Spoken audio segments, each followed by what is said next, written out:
신부였던 자들이 함께 혼인잔치에 들어가 다친지라. 그 후에 남은 처녀들이 와서 이르되 주여 주여 우리에게 열어주소서. 대답하여 이르되 진실로 너희에게 이르노니 내가 너희를 알지 못하노라 하였느니라. 그런즉 깨어 있으라. 너희는 그날과 그때를 알지 못하느니라. 아멘. 서울 송파구 잠실동의 하늘비전 교회 담임 목사님 오영택 목사님입니다. 오늘 본문 중심으로 두 번째 시간으로 그런즉 깨어 있으라는 제목으로 말씀을 전해 주십니다. 할렐루야. 박수로 환영하며 하나님께 영광 올려드립니다. 할렐루야. 네, 하나님께 감사 박수 올립니다. 참 고마우신 아버지 하나님, 이 오후 시간에도 예비한 은혜로 허락하여 주사 우리의 기도가 하나님 앞에 감사 찬양이 되게 하시고, 또 내려갈 때는 응답받은 놀라운 하나님의 간증을 들고 내려갈 수 있게 도와 주시옵소서. 두고 온 가족들, 하던 모든 일, 섬기던 교회가 우리 주님 손에 싹 올려드리고 하나님의 역사를 우리가 목도하게 하옵소서. 악한 사단막 일절 틈못하게 막아주시고 주의 성령으로만 역사하여 주옵소서. 예수님의 이름으로 기도하옵나이다. 아멘. 신금주 집사님, 믿음을 더하여 주셔서 큰 믿음 주시고 삶을 회복하여 주시길 원합니다. 무명으로 새로운 직장에 잘 적응하게 하옵소서. 아들의 지경을 넓혀주시고 영육간에 온전히 세워 주옵소서. 양윤래 권사님, 동생 위암 또 보혈의 피로 녹아지고 태워져서 흔적도 없이 사라지게 하옵소서 하고 하나님께 귀한 예물을 드렸습니다. 기도의 제목, 마음의 소원이 그리스도 예수 안에서 다 응답받을 줄로 믿습니다. 우리 앞뒤 좌우로 잘 오셨습니다. 복 받으세요. 은혜 받으세요. 인사합니다. 잘 오셨어요. 잘 오셨어요. 여러분, 오늘 말씀은 다 아시는 말씀이에요. 열처녀 비유 이렇게 나와 있죠. 혼인잔치에 대한 말씀이라 성경에는 혼인잔치에 대한 이야기가 꽤 많이 나옵니다. 가나 혼인잔치, 요한복음 2장에도 나오죠. 그래서 그 혼인잔치에 대한 이야기 거기만이 아니고 왕이 자기 아들을 결혼시키는 이야기도 또 나옵니다. 잔치집 이야기 쭉 나오는 걸 보면 하나님은 우리에게 물어보는 거예요. 너는 잔치집 인생을 살래? 초상집 인생을 살래? 이렇게 물어보시는 거예요. 여러분은 어떤 인생이 되길 원하십니까? 나름대로는 나는 초상집 인생 살겠다 이렇게 말하는 사람은 없을 거예요. 다 하나님이 주시는 그 은혜 가운데 기쁨으로 감사하면서 잔치집 인생 살기를 원할 거라고요. 그럼 어떻게 해야지 잔치집 인생을 살 수 있는가? 그것을 오늘 마태복음에 오늘 이 말씀을 보면서 여기서 우리가 깨닫게 되는 거예요. 근데 특별히 여러분 오늘 이 말씀을 보면 예식을 밤에 하거든요. 밤에. 여기 보니까 1절 한번 보세요. 25장 1절. 그때 천국은 마치 등을 들고 신랑을 맞으러 나간 열처녀와 같다 하리니. 하필이면 왜 밤중에 결혼식을 해서 이런 어려움을 겪나? 한국하고 이 유대 나라하고는 시간 계산법이 달라요. 우리는 아침에 해가 떠서 저녁에 해가 지면 하루가 지나갔다고 생각해요. 근데 유대는 그렇지 않아요. 저녁이 되고 아침이 되면 첫째 날이요, 저녁이 되고 아침이 되면 둘째 날이요. 그러니까 계산법이 우리하고 달라요. 저녁부터 시작을 해요. 우리나라는 해 뜰 때부터 시작을 해요. 그러니까 해 뜰 때부터 시작하니까 우리나라 사람들은 아침에 이렇게 해가 떠오르면 거기서부터 새로운 하루가 시작되니까 거기서 기를 받아라, 거기서부터 좋은 일이 있으라, 막 이렇게 그냥 우길하는 그런 모습으로 살아라 하는 그런 마음으로, 그래가지고 옛날 왕자나 세자는 그 왕이 살고 있는 데보다 동쪽에다가 거처를 만들거든요. 그러니까 그걸 동궁이라 그래. 동궁마마, 동쪽에 있는 궁궐이다. 동궁마마. 그렇게 우리나라는 그 아침에 이렇게 해 뜨는 거를 굉장히 그걸 귀하게 여기는 거죠. 근데 유대인들은 가장 이른 시간이, 하루에 가장 이른 시간이 저녁이에요. 그러니까 결혼을 할 때 가장 이른 시간에 결혼을 하니까 저녁에 결혼하는 거예요. 좀 이해가 되십니까? 그 밤에 결혼을 하니까 지금이야 뭐 등도 많고 곳곳에 막 이렇게 불도 많이 켜니까 낮이나 밤이나 비슷하지만 그런데 옛날에는 그렇지가 않았거든요. 어두컴컴하잖아요. 저녁이 돼서 결혼식을 하게 되면 이 사람들은 이제 결혼하기 전에 뭘 하냐면 내가 저 사람하고 결혼해야 되겠다 그러면 약혼을 해요. 약혼할 때 크루마라고 하는 그 결혼 약속서를 이렇게 딱 만들어서 그걸 전달을 해요. 그걸 주면서 거기다가 드라크마 10개를 쭉 이렇게 꽂은 그래갖고 목걸이 같이 만들어 놓은 걸 같이 줘요. 그러니까 드라크마나 크루마나 발음이 좀 비슷하잖아요. 드라크마 10개가 그게 약혼한 사람이 예물과 같다고요. 근데 그 크루마에다가 뭘 쓰냐면 나는 지참금을 얼마나 주겠다. 그리고 예단은 어떻게 하고 예복은 어떻게 하겠다. 그걸 쭉 기록을 해요. 그래서 그걸 갖다가 주는 거예요. 그러고 나서 이제 약속한 때가 되면 신랑이 지참금을 다 준비해 가지고 신부 집에 가는데 그 지참금이 굉장히 큰 돈이거든요. 그러니까 큰 지참금을 가지고 가니까 한밤중에 가려니까 혼자 들고 가면 위험해요? 위험하지 않아요? 위험하지요. 강도가 언제 나타날지 도적이 어디서 나타날지 몰라요. 그래서 친구들과 다 같이 서서 그러고 가고 앞에는 신랑 그 동네에 있는 사람들이 칼을 이렇게 딱 차고 칼을 차고서 이렇게 춤을 추면서 앞에서 앞장서서 가거든요. 횃불을 쫙 들고 그러고 가니까 신랑 측 손님하고 신부 측 손님이 섞이면 누가 누군지를 못 알아봐요. 그렇지 않아요? 저 사람이 초청받은 손님인지 아닌지를 알아볼 수가 없어요. 그래서 어떻게 하냐면 사전에 다 예복을 다 주는 거예요. 잔치에 초청된 사람들은 다 예복을 입어요. 그걸 가지고 이 사람은 초청받은 사람이구나를 알게 되는 거예요. 그러면서 그 지참금을 가지고 신부 집으로 탁 들어가는 순간 그 문이 철커덕 잠기는 거예요. 신부 집에 들어가면 탁 닫혀요.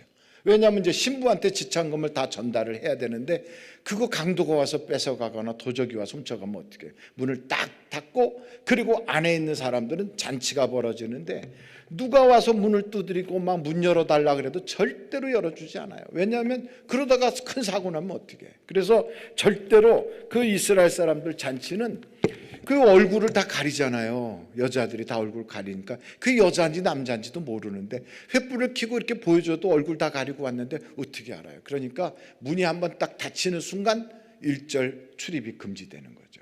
그래서 잔치가 그런 식으로 진행이 되니까 오늘 이 마태복음 25장을 보면서 이 배경이 그렇구나. 그러니까 이스라엘 사람들의 결혼 잔치는 우리하고 좀 달라. 첫째 뭘 하냐면 마태복음 22장을 한번 찾아보세요. 22장. 거기에 2절을 한번 보겠어요. 마태복음 22장 2절이에요. 천국은 마치 자기 아들을 위하여 뭐한 사람? 혼인잔치를 베푼 어떤 임금과 같으니. 그래서 임금이 자기 아들을 위해서 혼인잔치를 베풀어요. 근데 혼인잔치를 베푸는데 그 임금이 초청된 손님들을 보러 가요. 11절 보세요. 거기 11절 보면 임금이 손님들을 보러 들어올 새 거기서 예복을 입지 않은 한 사람을 보고 다 이 사람들 막 들에서 밭에서 거리에서 막 강제로 불러다가 앉힌 사람들이에요. 그렇지만 앉힌 사람들은 일단 그 안에 들어온 사람들은 다 예복을 주게 돼 있거든. 그러니까 그 예복을 입어야 되는데 거기에 보세요. 예복을 입지 않은 사람이 한 사람 있더란 말이죠. 그럼 여러분 이 잔치가 밤에 벌어지는데 예복을 입지 않은 사람이 있으면 수상해요? 수상하지 않아요? 수상하지. 그러니까 묻는 거예요. 12절 보세요. 이르되 친구여 어찌하여 예복을 입지 않고 여기 들어왔느냐 하니 그가 아무 말도 못하는 거지. 여러분 만약에 예복을 제가 받았는데 음식물을 흘려가지고 여기 이렇게 있어요 하고 보여주면 그 이해가 되지만 그것도 아니고 아무 말도 못하고 우물쭈물쭈물 하고 있으니까 13절 보세요. 임금이 사환들에게 말하되 그 손발을 묶어 바깥 어두운 데 내던지라. 거기서 슬피 울며 이를 갈게 되리라 하니라. 그러니까 왜 이 사람 그 잔치집에 갔다가 이렇게 쫓겨나느냐? 수상하니까. 왜냐하면 이 잔치에는 지참금이 어마어마하거든요. 여러분, 지참금을 가장 많이 낸 사람이 누군지 모르겠지만 야곱이가 자기 외삼촌집 라반이라고 하는 집에 가서 결혼을 위하여 노동을 할 때 라헬과 결혼하려고 몇 년을 일을 했어요? 예? 7년? 아니에요. 사기를 당해갖고 14년을 일을 했어요. 그러니까 7년을 일을 하면 준다고 해서 막상 한밤중에 결혼을 하니까 그때도 옛날에도 다 한밤중에 결혼을 한밤중에 하니까 들어가서 첫날 밤 자고 나와서 보니까 이 사람이 신부가 바뀌었잖아요. 이미 자고 난데 신부가 바뀌었는데 그걸 어떻게 하겠어요? 그러니까 7일 기다렸다가 둘째를 줄 테니까 제대로 또 해라. 그래갖고 7일 기다렸다가 다시 하면서 7년을 더 일해라. 그러니까 라헬이라고 하는 여자하고 결혼하려고 했는데 레아를 끼워 팔기 당해가지고 그래가지고 7년을 할 게 14년을 했어요. 근데 여러분 성경을 보면 노예들이 자기가 노예가 돼서 팔려갔잖아요. 몇 년을 일하면 풀려나냐면 6년만 일하면 풀려나요. 노예가. 이스라엘 노예는. 그러니까 노예도 6년만 일하면 해방이 되고 그냥 해방시키는 게 아니라 나갈 때는 두둑하게 챙겨서 내보내줬거든. 그런데 7년, 6년도 아니고 7년을 일을 하는데 그것도 낑겨 팔기 해갖고서 원하지 않는 여자도 하나 없고 또 14년 해갖고서 그 다음에 이렇게 얻었으니까 엄청 사기당한 거죠. 그러니 여러분 한번 생각해 보세요. 14년 동안 그 노동한 전체 비용이 그게 지참금이다. 그러면 적은 거예요, 큰 거예요? 아니, 좀 말씀 좀 해봐요. 큰 거예요, 적은 거예요? 그 밤에 그걸 전달하는 거예요.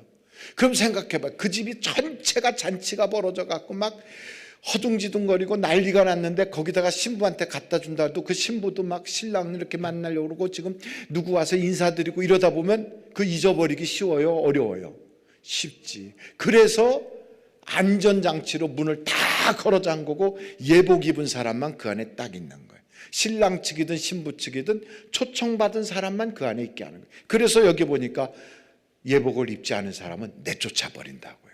우리도 똑같아요. 신랑 대신 예수와 우리가 결혼을 딱 하잖아요. 그럼 우리가 예복이 있어요, 없어요? 있어요. 한번 여러분 계시록을 찾아보도록 하겠어요. 계시록 19장 7절.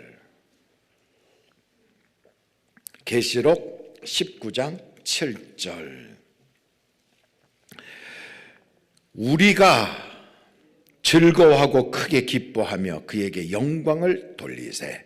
어린 양의 혼인기약이 이르렀고 그의 아내가 자신을 준비하였으므로 그에게 빛나고 깨끗한 세마포옷을 입도록 허락하셨으니 이 세마포옷은 성도들의 뭐라고요? 옳은 행실이로다. 그러니까 성도들의 옳은 행실이에요. 근데 여기 옳은 행실이란 게 이게 뭐냐면 여러분 성경에 보면 하나님의 의를 모르고 자기 의를 세우려고 애를 쓰면 하나님께 불합격이에요. 하나님의 의를 가지고 옳은 행실을 해야 되거든. 이 옳은 행실은 다른 말로 말하면 예수의 피로 깨끗하게 씻음받은 그게 옳은 행실이라. 그래서 여러분 계시록을 7장을 보면 이 말씀을 다시 한번 반복해 놨는데 계시록 7장 13절부터 봅니다. 계시록 7장 13절. 장로 중 하나가 응답하여 나에게 이르되 이 흰옷 입은 자들이 누구며 또 어디서 왔느냐? 내가 말하기를 내 주여 당신이 아시나이다 하니 그가 나에게 이르되 이는 큰 환난에서 나오는 자들인데 그 다음에 뭐라고 써 있어요? 어린 양의 피에 그 옷을 씻어 희게 하였느니라. 그러니까 여러분 옳은 행실, 성도들의 옳은 행실이란 건 나의 행위라든지 나의 어떤 의를 가지고 그게 옳은 행실이 되는 게 아니라 예수 그리스도의 그 보혈의 피로 죄 씻음 받은 게 이게 옳은 행실이라 이거죠. 그러니까 여러분 예수의 피로 죄 씻음 받은 그것이 바로 세마포옷을 싹 입은 거예요. 예식장에 가면 그 예식이 어떻게 진행되냐면 앞에 주례자가 딱 있잖아요. 그럼 이제 신랑이 먼저 들어가서 서요.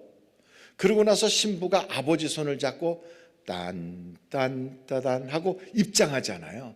그때 입장할 때 가운데 카펫을 이렇게 쭉 깔아놔요. 그러니까 그게 원래는 하얀 카펫을 쭉 깔아놓거든. 그리고 신부는 여기다가 머리에 쓰는 걸 뭐라 그래요? 면사포. 그리고 여기 이제 하얀 웨딩드레스를 입어요. 그 왜 하얀 웨딩드레스를 입을까요? 그게 바로 예수의 피로 죄 씻음 받은 깨끗한 세마포를 상징하는 거예요. 나는 깨끗한 사람입니다. 죄 사함 받은 사람입니다. 이걸 상징하고, 신부의 아버지의 손을 잡고 딱 들어가는 것은 성령께서 그를 이끌고 신랑 대신 예수님 앞으로 가는 걸 상징하는 거거든.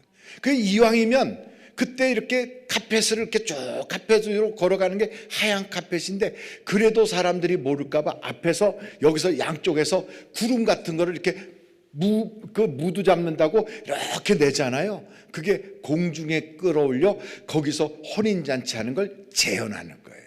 그러니까 이 세상 사람들은 예식장에 가면 예수와 우리 신부된 우리들이 다시 만나서 공중에서 혼인잔치 하는 걸 재현하는 건데, 그거를 모르니까 그냥 그렇게 하는 거지. 근데 여러분, 그때 이 옷 입은 게 새하얀 그 드레스를 입고 들어갔잖아요. 근데 그때 만약에 여러분 오래돼 갖고 이거 얼룩걸룩하고 색깔 바라고 막 이래 갖고 꾸깃꾸깃한 거 입고 들어가면 망신스러워요? 아니면 자랑스러워요? 이거 망신스럽지. 그러니까 깨끗한 세마포를 입고 들어가야죠. 그 깨끗한 건 이 세상에 어떤 세제로 빠를 수가 없어요. 그건 오직 예수의 피로만이 씻을 수가 있어요. 주홍같이 붉은 재, 먹장같이 검은 재도 예수의 피로 싹 씻어지는 거예요. 그럼 한번 여쭤볼게요. 예수의 피로 씻는 것은 어떻게 씻는 건가? 제가 교회에서 예수의 피로 죄 씻음 받는다 그런 얘기했더니 어떤 분이 저한테 찾아왔어요. 조용히 찾아왔어요. 목사님, 그 피는 어디 가면 구할 수 있나요? 그렇게 물어보더라고 와서. 여러분은 그냥 죄 씻음 예수의 피로 받지. 그런데 교회 가서 예수의 피로 죄 씻음 받는다고 아무리 그렇게 설교를 하고 그 얘기를 다 들었지만 아무리 봐도 눈 씻고 봐도 피가 안 보이는 거라. 그리고 목사님도 피를 씻는다고 말만 하지 그 피가 어디 있는지 알 수가 없는 거예요. 그래서 궁금하니까, 다급하니까 와서 물어본 거예요. 목사님, 그 피는 어디 가면 구할 수 있나요? 십자가 밑에 있다고 그래서 십자가 있는 데 가서 이렇게 보고 아무리 봐도 거기도 피가 없어. 그래서 그걸 구하고 싶은데 구할 수가 없으니까 찾아왔어요. 그래서 제가 설명을 해드렸지. 요한 1서를 보시면 거기에 이런 말씀이 있어요. 여러분, 요한 1서로 한번 가보세요. 요한 1서 1장이에요. 거기에 7절.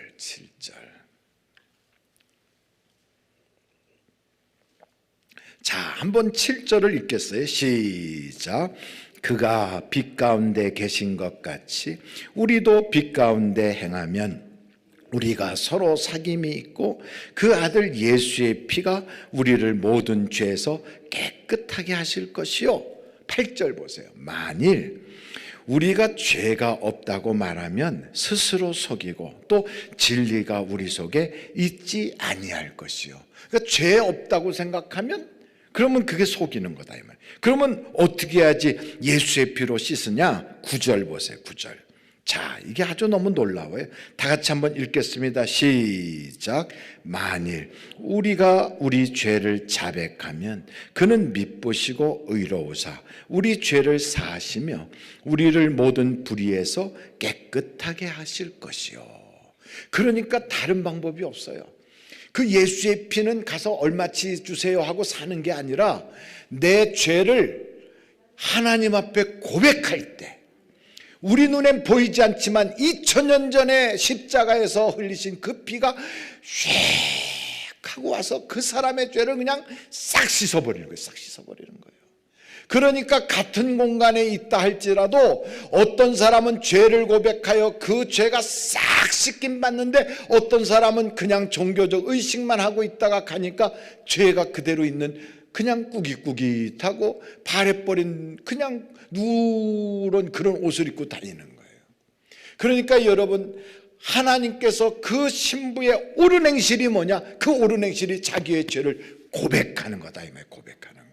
그래서 여러분, 어떤 사람은 내가 의로워지려고 자기가 의를 막 행하려고 애를 쓰는데 그것은 하나님 앞에 옳은 게 아니에요. 하나님의 의 대신 예수 그리스도 앞에 내 죄를 고백하는 순간 우리의 죄를 그 피로 씻어 주신다, 이 말이에요. 그럼 한번 제가 여쭤볼게요. 여러분의 죄를 하나님 앞에 낱낱이 고백한 적이 언제이십니까? 언제예요, 그게?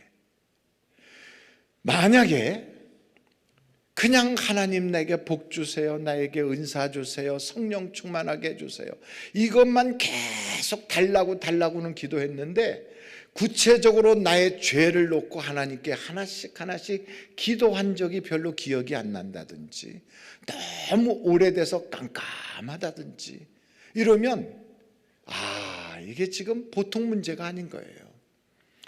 옛날에는 목욕탕에 명절 때 되면 그때 아주 연중 행사로 갔어요. 옛날에는.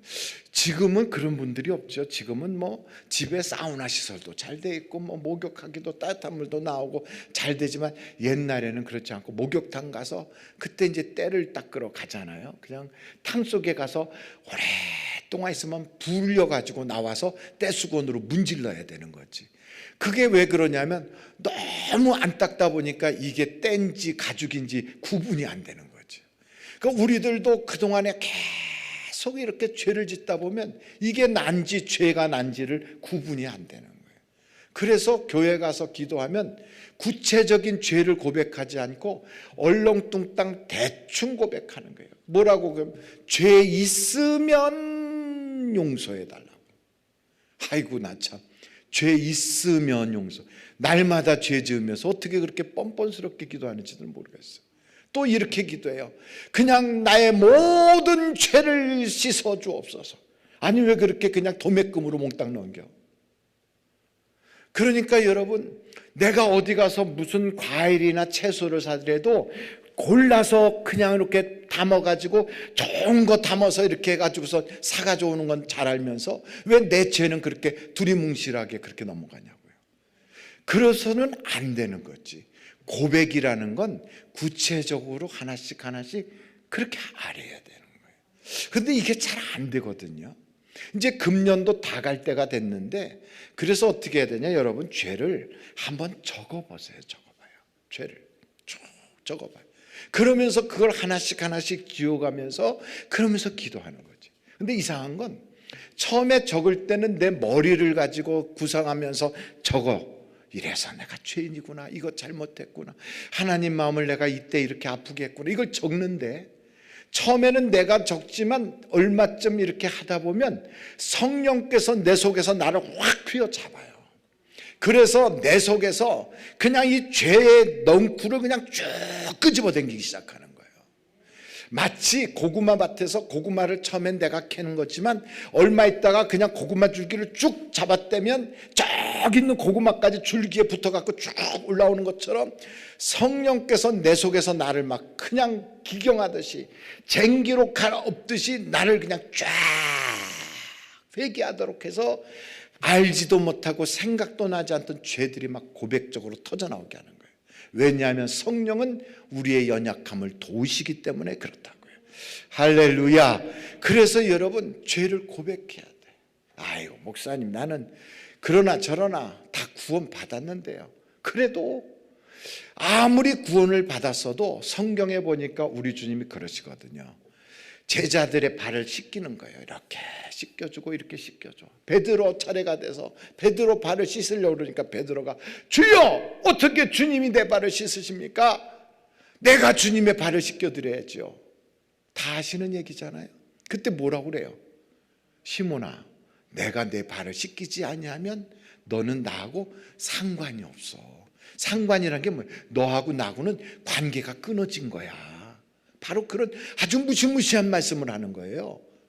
그러니까 그때 시몬이 깜짝 놀라서 그러면 차라리 나를 목욕을 시켜주세요. 아니야, 이미 목욕해서 깨끗하다. 그러나 깨끗하다 할지라도 발은 씻어야 된다.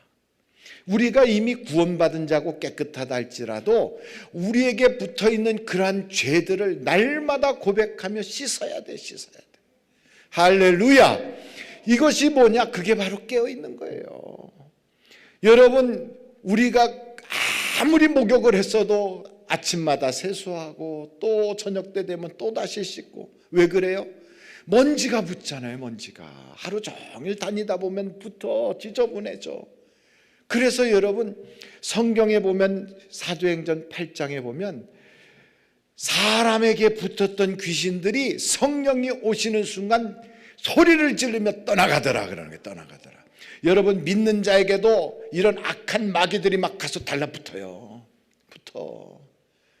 베드로가 주는 그리스도시요 살아계신 하나님의 아들이라고 하는 신앙 고백을 해서 우리 예수님께서 막 칭찬을 막 엄청나게 해요. 바요나 시모나, 이를 알게 한 자는 하늘에 계신 내 아버지시다. 내가 이 믿음 위에, 반석 위에 내가 교회를 세울 거야. 음부의 권세가 이기지 못할 거야. 이렇게 칭찬을 받았는데 그 즉시 또 사탄이 그에게 딱 들어가 갖고 십자가 지겠다는 주님한테 주여 그리하지 마소서 막 이러니까 사탄아 내 뒤로 물러가라 그래요. 여러분, 마귀는 예수님한테까지도 쫓아가서 막 흔들어대거든. 우리에게도 숱하게 공격을 해요.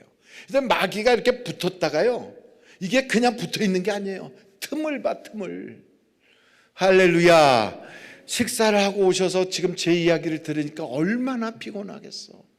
그러니 눈을 감고 주여 은혜는 다 받았으니 빨리 끝나게 하옵소서 이러고 있는 것 같아. 얼굴이 그냥 이렇게 눈이 다 반쯤 감겨가지고. 그러니까 이럴 때 있죠, 눈을 탁 뜨셔야 돼. 그리고 마스크는 썼어도 아멘도 하고 그래야 돼요. 다시 한번 아멘. 이거 안 하고 그냥 가만히 있으면요, 연사는 떠들어라 나는 자겠다 이렇게 돼요. 그러면서 무슨 생각하냐면, 그래 내가 주님이 너무 사랑하셔서 사랑하는 자에게 잠을 주신다는데 얼마나 감사한가. 아멘. 여기까지 오셔서 그러고 계시면 어떻게 해요? 은혜 받아야지.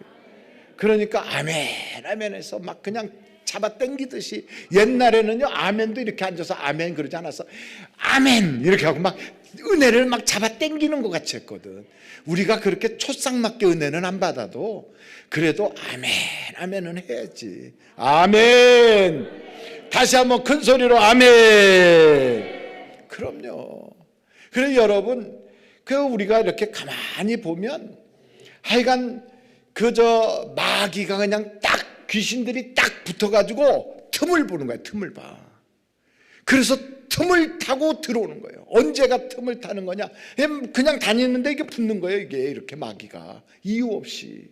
그러고서 틈을 타는데 섭섭할 때, 상처받았을 때, 나도 모르게 분노가 묵하고 올라올 때, 의심이 생길 때, 어때? 틈을 타가지고 마귀가 쏙 들어와요. 그럼 어떻게 돼? 마귀 들린 자가 되는 거예요. 귀신 들린 자가 되는 거예요. 그러면 그때부터 어떻게 생각하는 게 귀신이 하는 대로 끌려가는 거예요. 그래서 생각이 묘해져요. 여러분, 성경에 보면 가룟 유다 같은 그런 인물이 어떻게 예수팔 생각을 하겠어? 생각을 해봐요. 여러분 같으면 그런 생각을 꿈에나 꾸겠나? 그런데 예수팔 생각을 하거든. 왜? 마귀가 그런 생각을 싹 집어넣거든요. 틈을 타가지고 쏙 들어오니까. 그러니까 우리가 교회 다니다가 은혜만 받는 게 아니에요. 시험도 받거든. 우리가 항상 충만한 게 아니라고. 어떤 때는 우리도 마음이 아프고 답답하고 속상할 때도 있다고. 근데 이럴 때 마귀가 싹 튼다. 그럼 생각해 보세요. 그 속에 성령도 계시고 마귀도 만약에 있다. 우리 속에. 아니 그럼 목사님 그런 경우가 있나요? 그렇지. 그러니까 오라 사망의 몸에서 누가 나를 건져낼고, 성령이 원하는 대로 행하지 않고 내 속에 있는 육신이 원하는 대로 자꾸만 내가 끌려가는도다. 이게 사도 바울의 고민이었잖아요. 그러니 여러분, 이런 거를 저 전주에 가면 안디옥 교회라고 하는 교회가 있는데, 그 안디옥 교회 옛날 지금은 은퇴하신 목사님인데 이동휘라고 하는 목사님이 계셨어요. 근데 그분이 그때 그런 말씀을 하더라고. 그게 말이야, 그게 양신 역사라는 거야. 그래서 저는 양신 역사라는 말을 좋아는 안 해요. 그렇지만 어떻게 됐든 성령의 역사가 있는데 바로 그때 옆에서 사단이 장난을 치는 거예요. 그러니까 이렇게 돼가지고 금방 고백은 했는데 꼭 뒤에 가서 탈이는, 무슨 교회 일 있다라면 막 은혜 받았다고 좋다고 와가지고 그래 놓고서 나중에 그걸로 막 시험 엄청 받아서 교회를 뒤집어 놓는 경우, 이런 일들이 있는 거예요. 그래서 여러분, 마귀에게 속지 않기 위해서는 씻어야 돼. 씻어야 돼요. 무엇으로 씻어요? 예수의 피로 씻어야 돼요. 한번 저를 따라해 보세요. 주여, 나를 당신의 피로 씻어 주옵소서. 깨끗하게 씻어야 돼. 날마다 씻어야 돼요. 그걸 모르고 나는 부유하다, 나는 능력이 나타난다, 나는 선지자 노릇할 만큼 성경도 잘한다, 나는 귀신도 쫓아냈다, 나는 권능도 행한다. 아이고, 그러면서 자기는 부유하다, 자기는 영적으로 꽤 괜찮대네. 그러다가 어떤 일이 벌어져요. 마태복음 보니까 주님 앞에 딱 갔더니 난 널 모른다 그러네. 뭐 하는 줄 알아서? 불법을 행하는 줄 알아서. 여러분, 불법이 뭔가 성경을 딱 보니까 불법이 뭔가 하고 여기 나와 있더라고요. 요한 1서에 보니까 거기에 불법을 행하는 자들아 내게서 떠나가라 그랬죠. 근데 요한 1서 3장 4절을 한번 보세요. 요한 1서 3장 4절 같이 한번 읽어보실까요? 시작. 죄를 짓는 자마다 불법을 행하나니 죄는 불법이라. 야, 이것 때문에 하나님한테 내침을 당하는구나. 그러니 여러분, 우리가 늘 성령을 의지해야 돼요. 그러니까 우리가 아는 죄 모르는 죄를 내가 그냥 언제 그렇게 다 고백하겠어. 그러니 하나님을 사랑하는 자, 곧 그 뜻대로 부르심을 받은 자들에게는 성령께서 우리에게 모든 것이 합력하여 선이 되게 해주시는 거예요. 그래서 성령의 법 안에 있어야 하나님의 구원을 받게 되는 거예요. 성령의 법 안에 있어야. 그 성령이 내게 오셨을 때, 여러분, 살아있는 사람은요, 내가 살아있다 그러면 안 씻고 떼제제하고 더럽고 그러면 본인이 불편해서 견딜 수가 없는 거예요. 그래서 씻어, 자기가. 누구한테 보이려고 씻는 게 아니라 자기가 답답해서 씻게 돼 있어요. 그게 똑같아요.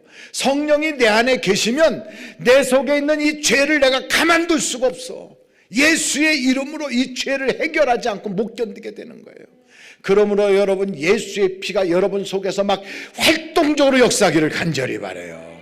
여러분, 하나님이 아무리 우리에게 은혜를 주고 싶어도 우리 주님은 은혜 주기를 원하시거든. 우리 주님은 응답하시기를 원하시거든. 우리 주님은 우리에게 평강 주기를 원하시거든. 하나님은 우리에게 복 주시기를 원하시거든. 그런데 더러운 손에다 어떻게 줘요? 어떻게 더러운 손에다 주냐고. 깨끗한 그릇에 담아주지. 그러니까 하나님의 능력이 부족해서 못 주시는 게 아니고, 하나님이 나를 사랑하지 않아서 못 주는 게 아니고, 하나님이 나를 저버렸기 때문에 날 잊어버려서 그렇게 안 주시는 게 아니라 주실 수가 없어. 그릇이 준비 안 됐어요. 깨끗한 그릇만이 쓰임받는다. 그러려면 주여 내 죄를 사함받게 해주옵소서. 기도원에 외우는 거예요. 그동안 묵은 때 닦으러 오는 거지. 여기 와서 그냥 묵은 때 많이 닦고 가야 돼. 옛날에는요, 학교를 가면 그냥 더러운 것, 때가 얼마나 많은지 그런 거 조사한 때도 있었어요. 손톱은 깎았는지, 발목은 더러운지, 목은 깨끗이 닦았는지 이런 거 검사를 해요. 옛날에 그런 거 해보신 분 있어요? 그러면 그분은 저하고 같은 연배라 비슷한 시기를 산 거예요. 그러니 참 생각해보면 그걸 다 검사를 해요. 요즘도요, 성령께서 우리를 검사하는 거지. 다 나가서 한 바퀴 돌고 오면 우리가 얼마나 하루에도 몇 번씩 넘어져. 숱하게 넘어져. 미운 생각 쑥쑥 들어오고, 음란한 생각 쑥 들어오고, 우리 속에 막 섭섭한 생각 들고, 온갖 생각들이. 그래서 사람들이 말하기를 5만 가지 생각을 한다. 5만 가지. 그 많은 생각들 중에 죄 지을 생각이 얼마나 많겠어. 그러니까 날마다 내가 죽노라. 왜 그렇게 얘기했겠어요? 날마다 내가 죽노라. 그러니 여러분, 날마다 예수의 피로 씻김 받아야 돼요. 할렐루야. 우리가 잘 아는 대로 갈라디아서 2장 20절 말씀을 한번 찾아봅니다. 갈라디아서 2장 20절, 너무나도 유명한 말씀. 다 같이 한번 읽겠습니다. 시작. 내가 그리스도와 함께 십자가에 못 박혔나니 그런즉 이제는 내가 사는 것이 아니요 오직 내 안에 그리스도께서 사시는 것이라. 이제 내가 육체 가운데 사는 것은 나를 사랑하사 나를 위하여 자기 자신을 버리신 예수의 하나님의 아들을 믿는 믿음 안에서 사는 것이라. 아멘. 여러분, 이게 얼마나 복인지 몰라요. 제가 장례식을 한두 번 해본 게 아니거든. 83년도부터 전도사 생활을 하면서 지금까지 목회의 길을 걸어왔으니까 이제 몇 년 된 거예요? 1983년도부터 93년도, 그 다음에 2003년도, 2013년도, 2023년, 40년 됐나 보네. 네? 40년이 됐네. 어떻게 하다 보니까. 그 40년 동안에 제가 주례한 사람도 1000쌍도 넘을 거예요. 제가 임종 예배 드린 사람도 한두 사람이 아닐 거예요. 그런데 기억이 남는 사람 있어요. 기억이 남는 사람. 목사님, 임종 예배 와서 드려주세요. 그분은 거의 돌아가실 때가 돼서 임종 예배 와달라는 거잖아요. 갔어요. 갔더니 이제 가족들이 모여가지고 쭉 해서 이제 돌아가시게 생긴 분을 이렇게 쳐다보니까 눈은 다 풀렸어. 눈 동자의 빛이 다 사라졌어. 그리고 입은 하고 벌리고 있는데 여기 입 안에 혀가 다 백태가 껴가지고 하얗게 굳었어요. 그리고 아주 의식 자체가 없는 것 같아요. 겨우 숨만 깔딱깔딱 쓰고 계시는 것 같아요. 가족들이 이제 그러는 거예요. 지금까지 지내온 것 주의 크신 은혜라, 이런 찬양도 부르면서 하늘 가는 밝은 길이 막 찬양하는 거예요. 목사님 오셨어요. 그래갖고 이렇게 다들 이제 자리에 이렇게 하면서 같이 이제 예배를 드리는데 갑자기 이분이요 이렇게 있다가 안 가! 그러는 거 있죠.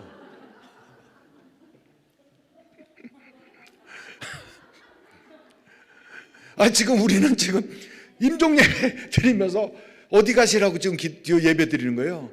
천국에 입성하시라고 하늘나라 가시는데, 그래서 막 하늘 가는 밝은 길 이러면서 찬양하는데 안 가! 그래요. 놀랬을까요? 안 놀랬을까요? 다 놀랬지. 다 깜짝 놀라서 쳐다봤지. 옆에서 아이고 아버님 막 그러고 난리가 났어. 보니까 우리 보고 안 간다는 소리가 아니에요. 네? 누구를 보고 안 간다고 하는지 모르겠는데 막 눈이 막 이렇게 튀어나왔어요. 이렇게 막 튀어나왔어요.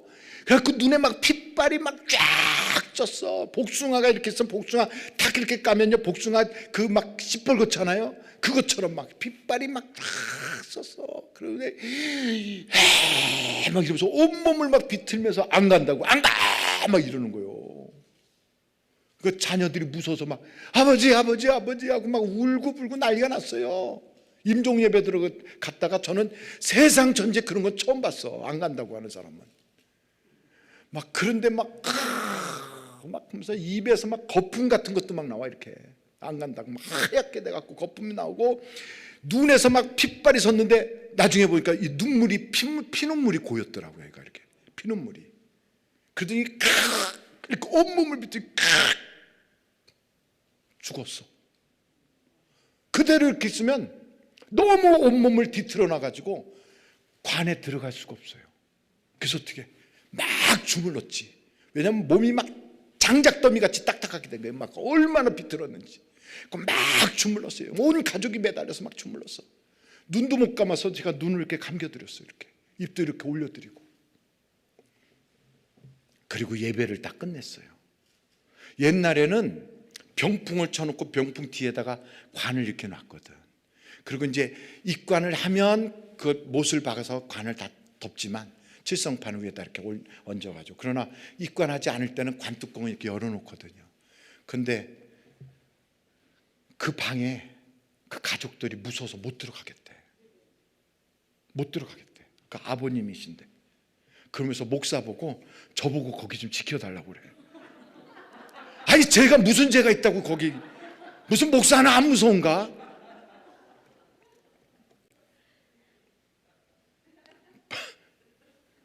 그분이 안 간다고 그런 게 뭘 안 간다고 그랬는지 거기 앉아가지고 곰곰이 생각해 봤어요.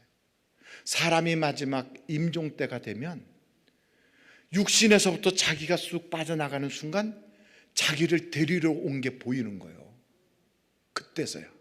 그전에는 안 보이니까 이 세상만이 단 줄 알고 육신의 눈으로 보이는 것만이 단 줄 알고 살다가 어느 순간인가 이게 쓱 빠져나오는 순간 보이는 거예요. 자기를 데리러 오는 게. 보니까 그게 흉악하거든. 흉악하거든. 그제서 막 안 간다고 온몸을 비트는 거예요. 그제서 안 가겠다고. 이야, 얼마나 처참해요. 여러분 성경에 마태복음을 이렇게 보면 한번 여러분 마태복음 거기에 25장이에요. 41절을 보세요. 마태복음 25장 41절. 또 왼편에 있는 자들에게 이르시되 저주를 받은 자들아 나를 떠나. 그 다음에 뭐라고 그랬어요? 마귀와 그 사자들을 위하여 예비된 영원한 불에 들어가라. 그러니까 여기는 사람 살 곳이 아니에요. 마귀들 그리고 귀신 나부라기들이 거기 가는 거예요. 거기. 근데 거기다 우리를 갖다 놓는 거예요. 거기다가. 그래서 여러분 거기서 하루라도 있을 수 있겠어요? 하루라도. 거기는 사탄, 마귀, 귀신, 흉악한 악령들이 가는 데인데 거기에 우리가 끌려가는 거예요. 왜? 불법을 행하는 거니까. 그래서 우리가 어디에 속하냐? 마귀에게 속한 자거든.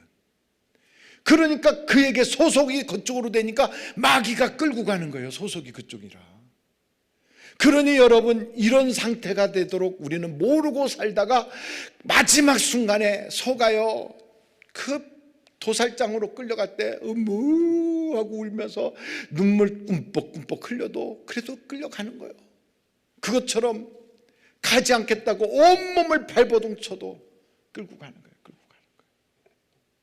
바로 그 순간 우리의 죄, 불법에 행했던 모든 걸 예수의 피로 싹 씻겨주셨다 그러면 그때 마귀가 나를 데리러 타고 왔다가 이거 번지수가 잘못됐네. 그리고 천사가 싹 와서 우리를 안내해 가는 거예요.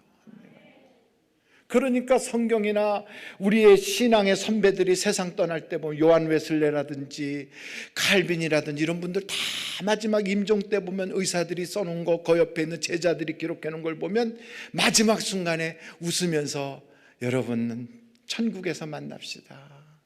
그러면서 나를 데리러 천사가 왔어 이러면서 다 웃으면서 떠나잖아요. 저희 외할머니가 96세에 세상을 떠나셨는데 딱 12월 31일 날 떠나셨어요.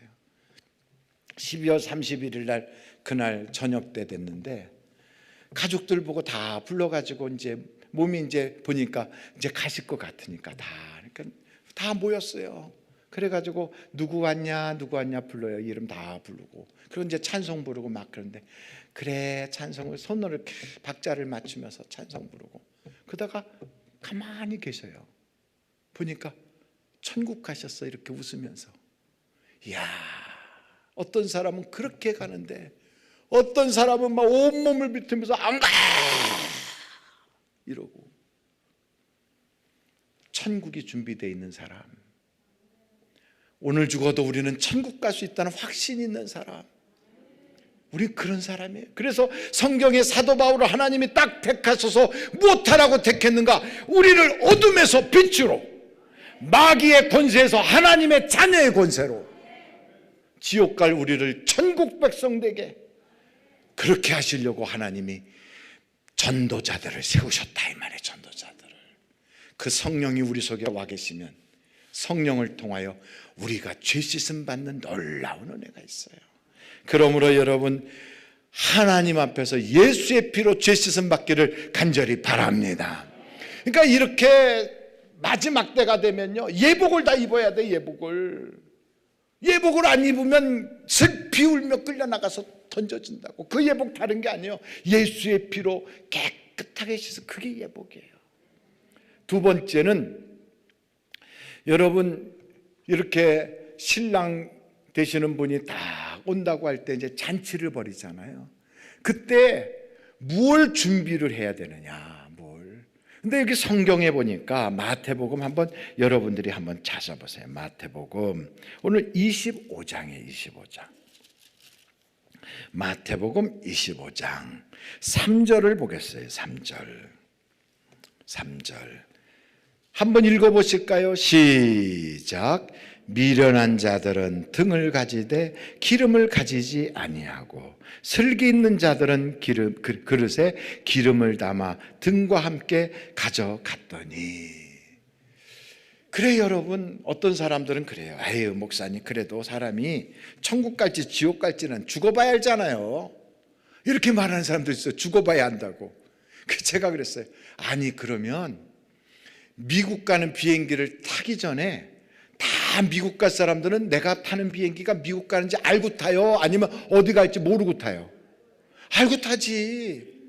모르고 그냥 탔는데 도착해 보니까 미국이더라? 이런 건 없는 거예요. 그러니까 알고 탄다고. 이걸 타면 미국 간다 아는 거지. 그리고 그거 타는 사람들은 다 미국에 입국할 수 있는 비자를 받아가지고 가요. 이 땅에서도 떠나는 사람들은 천국 입국할 수 있는 비자를 다 받아가지고 가거든. 그러니까 그 비자가 뭐냐, 성경을 딱 열어보면 이렇게 돼 있어요. 하나님이 보증으로 우리에게 성령을 주셨다는 거예요. 뭘 주셨다? 성령을 주셨다는 거예요. 그러니까 보증으로 성령을 받은 사람은 천국 가는 거고, 보증으로 성령을 받지 못한 사람은 천국 못 가는 거예요. 가봐야 하는 건 없어요. 기차를 타더라도 그냥 타보면 어디 도착할지 가보면 알겠지. 그거는 이 세상에 그런 건 없는 거예요. 딱 탈 때 부산행일지 광주행일지 목포행일지 알고 타는 거지. 여러분, 하나님 나라에 가는 것도 똑같아요. 이 세상에 떠나기 전에 벌써 자기는 알아. 나는 천국 간다. 다 알고 있어요. 여러분 다 천국 티켓 가지고 있죠? 아멘 소리가 약간 아슬아슬해. 그래서 한번 고린도 후서를 찾아볼까요? 고린도 후서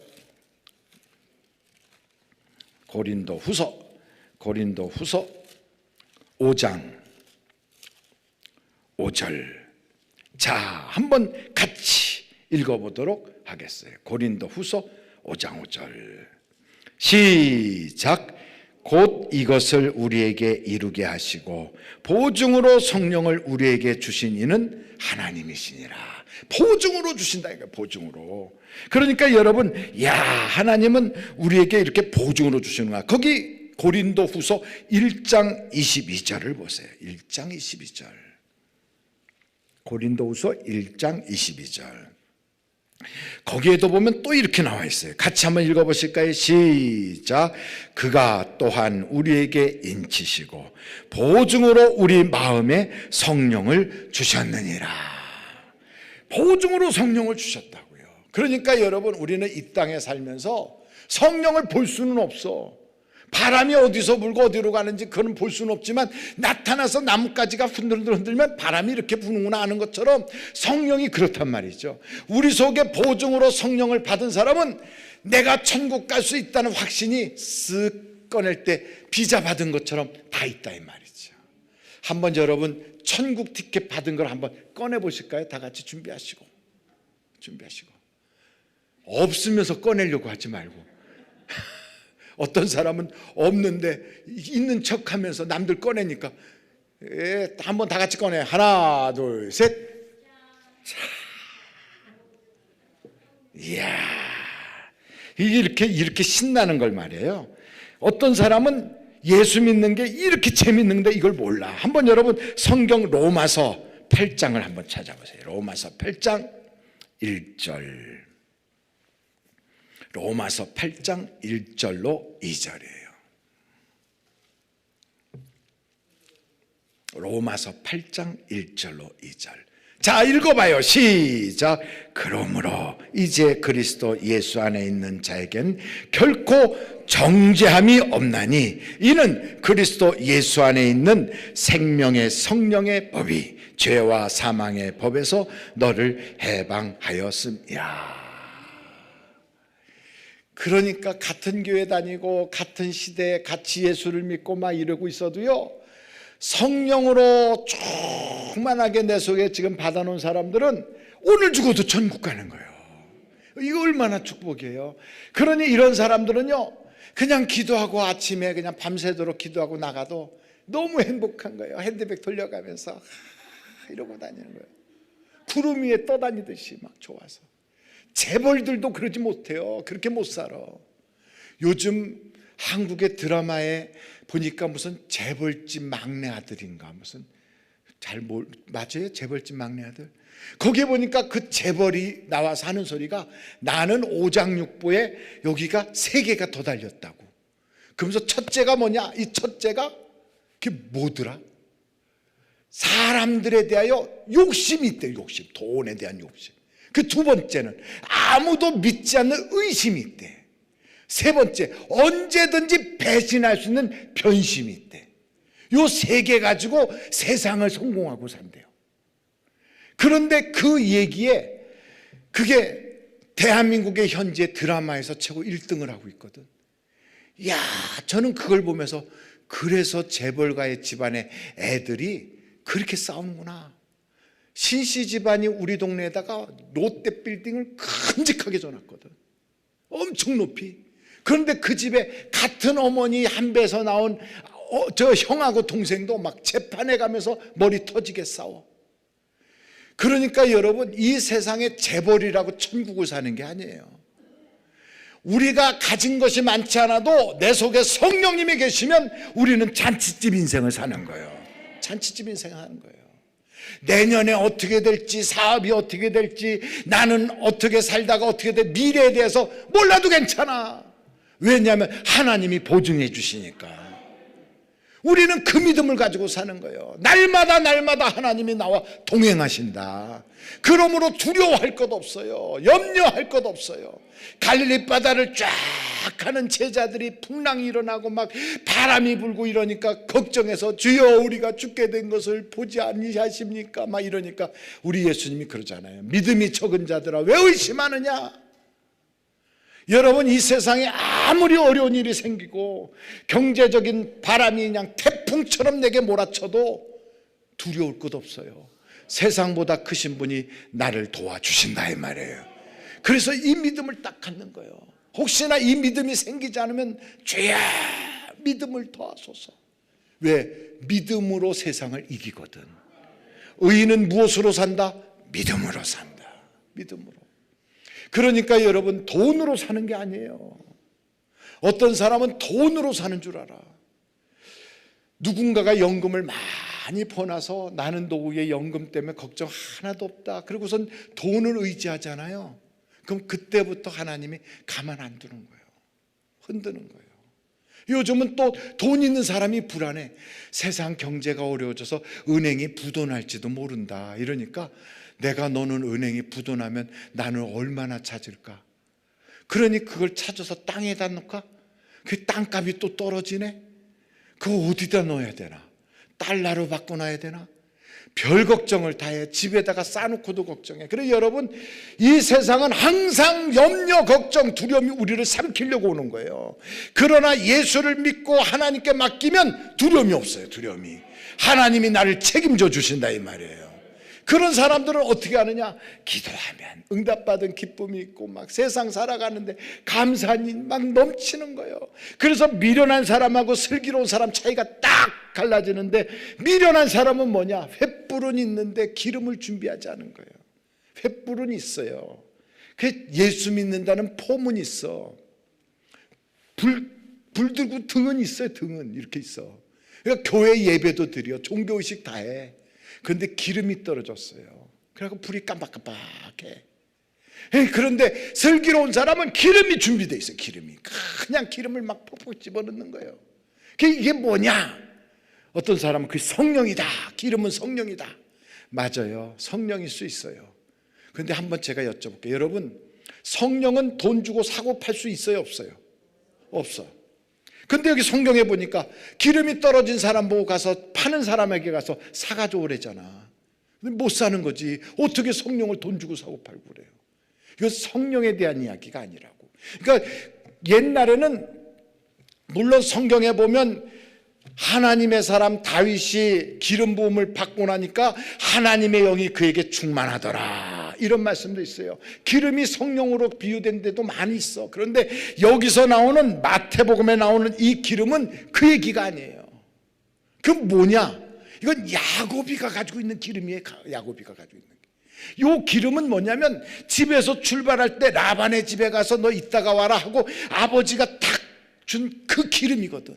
요 기름을 가지고 가다가 베델에서 잠을 자는데 꿈을 꾼 거예요. 하늘까지 닿는 사닥다리가 쫙 나오면서 오르락내리락 천사를 본 거예요. 너무 기뻐가지고 베고 자던 돌베개를 딱 세우고 거기다 기름을 붓는 거지. 기름을 푹 붓고서 하나님, 내게 이 꿈이 이루어지게 하시고 내가 가는 길을 평탄하게 하시고 내게 먹을 걸 주시고 입을 걸 주시고 내가 편안히 돌아오게 하시면 이 기둥이 하나님의 성전이 될 것이고 나는 내 소득의 11조를 주님께 드리겠나이다.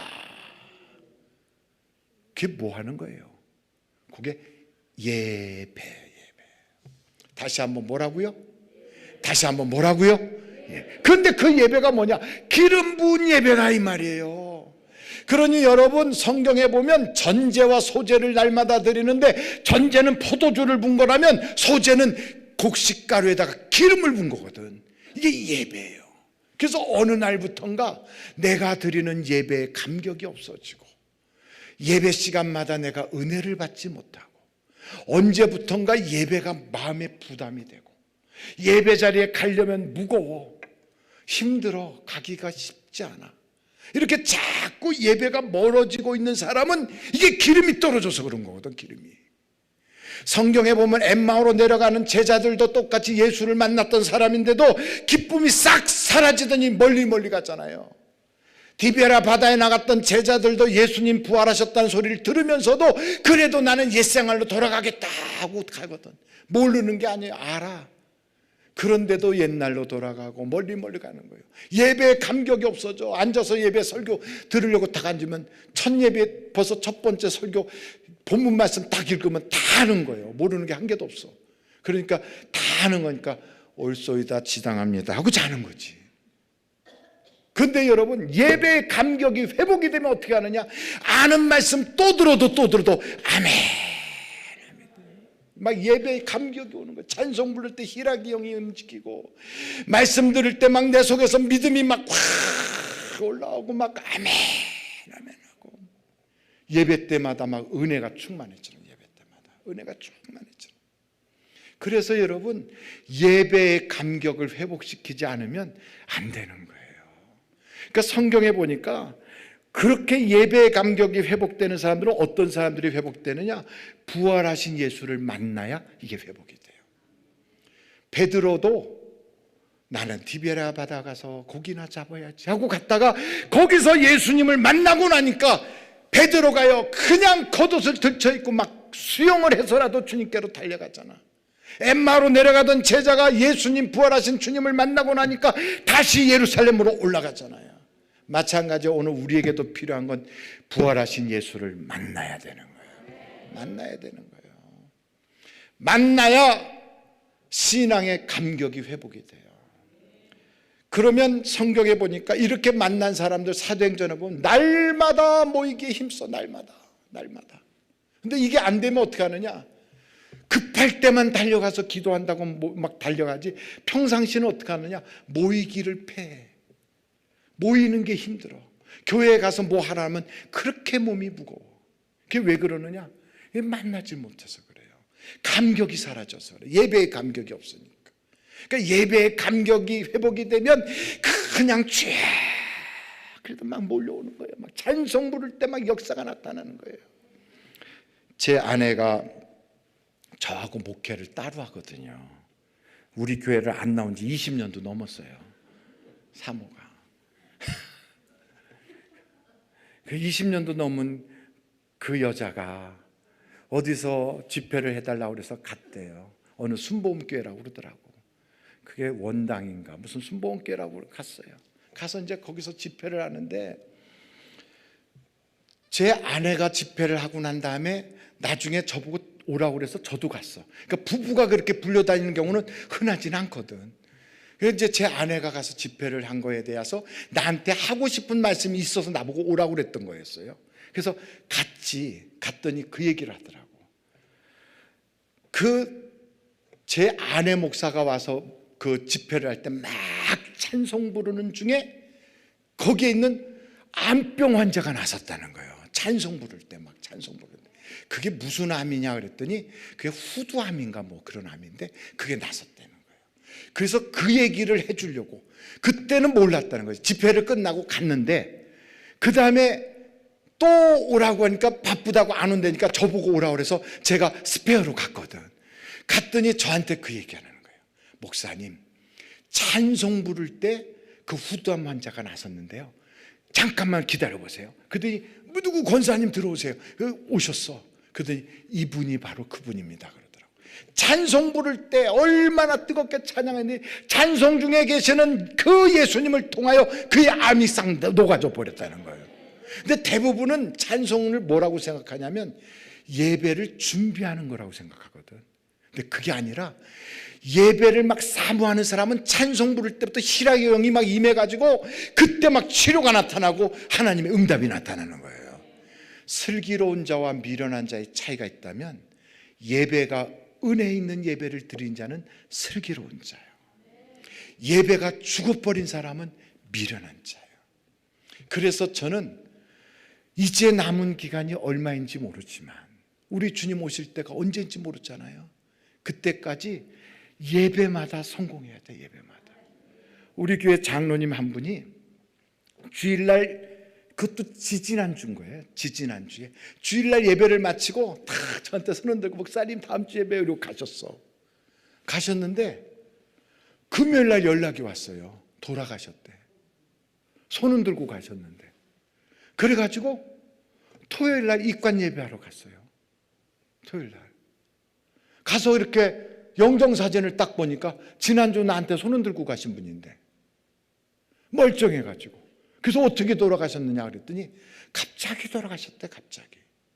연세도 그렇게 많지도 않은데 갑자기 돌아가셨대. 이야, 정말 우리는요 언제 하나님이 부를지 몰라. 순식간에 가는 거예요. 그래서 우리 주님 오실 날이 언제인지 모르고 우리가 언제 만날지 모르지만 2022년도 이제 마지막 때가 며칠 안 남았잖아요. 이 기간 동안에 우리가 두 가지를 분명히 해야 돼요. 첫째는 깨끗한 세마포 재씻음 받은 옷을 입어야 되겠다는 거예요. 두 번째는 어찌하든지 예배에 성공시켜야 되겠다는 거예요. 예배에 성공. 여러분 예배에 성공했던 아브라함을 보십시오. 모리아산에서의 예배에 성공하니까 여호와 이레의 복을 받잖아요. 다윗이 또한 예배에 성공하니까 오르나는 타작마당에서 문제와 저주가 떠나가 버리잖아요. 지금도 갈멜산에서 예배했던 그 엘리야를 통하여 하나님께서 놀라운 은혜, 하늘에서 불이 쏟아지고 단비가 내리게도 하시잖아요. 오늘 내게도 주여 예배를 통하여 우리의 인생의 문제가 해결받게 하여 주옵소서. 주님이 언제 오실지 몰라요. 그때까지 몇 번 예배 드릴지 몰라. 슬기로운 사람은 깨어있으라. 깨어있는 거예요. 뭐에? 예배에 깨어있어야 돼요. 뭐에? 내 죄에 대하여 민감함으로 깨어있어야 돼요.